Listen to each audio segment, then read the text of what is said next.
निक को पता चला कि सर्कस में सांप आदमी का प्रदर्शन भी है, इसलिए वह अंदर जाकर देखने के लिए बेताब था। लेकिन मेई को लगा कि वे सब नकली हैं और देखने लायक कुछ नहीं है। जिज्ञासा के कारण निक अकेले ही अंदर चला गया और मालिक के बताए सांप आदमी को देखा। उसे आश्चर्य हुआ कि दुनिया में सच में सांप आदमी का अस्तित्व है और इस चौंकाने वाले अनुभव के साथ उसके मन में एक भावना भी थी, डर। वह तुरंत वहाँ से भागा और मई को सांप आदमी के बारे में बताने ही वाला था। उसने देखा मई एक बदमाश के साथ उलझा है। मामले को शांत करना चाहता था और छोटे मई को ले जाना चाहा, लेकिन बदमाश ने निक को पकड़कर जमीन पर गिरा दिया। निक ने हार न मानते हुए उससे लड़ाई की। सौभाग्य से समय पर एक पुलिसकर्मी ने दोनों को रोक दिया। कौन जानता था कि जैसे ही निक और उसके साथी बेस पर लौटे, वह उनका पीछा करते हुए ऊपर आ गया, जहाँ वह छोटे मई के खिलाफ कुछ गलत करने की सोच रहा था। जैसे ही उसने आधा सिर बाहर निकाला, मेज पर अजगर ने हाथ जकड़ लिया।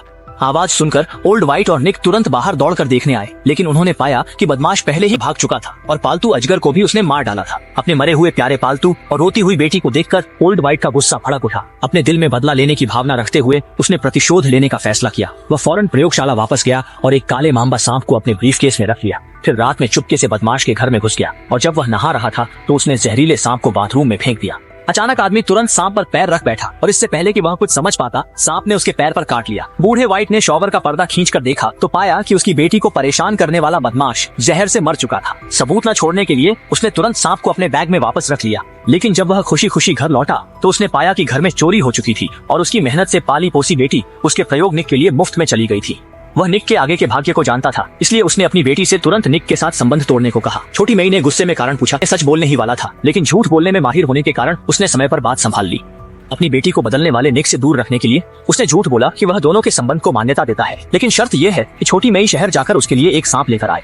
उत्साहित छोटी मई ने तुरंत सहमति दे दी। अपनी प्यारी बेटी को भेजने के बाद लाओ बाई ने बदलने वाले निक से संपर्क किया और दावा किया कि यह सब सामान्य घटना है। फिर निक को एक गिलास पीने के लिए बहकाया, लेकिन वास्तव में यह परिवर्तन को तेज करने वाली दवा थी। परिवर्तन की प्रक्रिया को तेज करने के लिए लाओ बाई ने उसे एक ड्रिप लगाने के लिए भी धोखा दिया।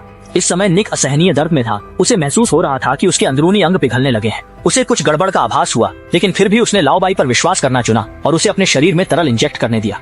लेकिन ठीक उसी समय बाहर से कार की आवाज आई। लाओ बाई बाहर देखने आया तो पता चला कि यह प्रोफेसर जॉन थे जो मिलने आए थे। वह यह देखने आए थे कि उनका छात्र यहाँ कैसे रह रहा है। लेकिन इस समय निक परिवर्तन के चरण में था। लाओ बाई किसी भी हालत में उन्हें अंदर नहीं जाने देगा, ये कहते हुए उसने प्रोफेसर जॉन को बाहर निकाल दिया। लाओ बाई के स्वभाव को समझने वाले जॉन को भी हार माननी पड़ी और फिर वह कार चलाकर जाने लगे। लेकिन रास्ते में उन्हें कुछ अजीब लगा, इसलिए उन्होंने सीधे कार को मुख्य सड़क पर रोक दिया और पीछे की पहाड़ी सड़क के साथ प्रयोगशाला के आधार पर वापस लौट आए। वह यह देखना चाहते थे कि लाओ बाई के मन में क्या चल रहा है।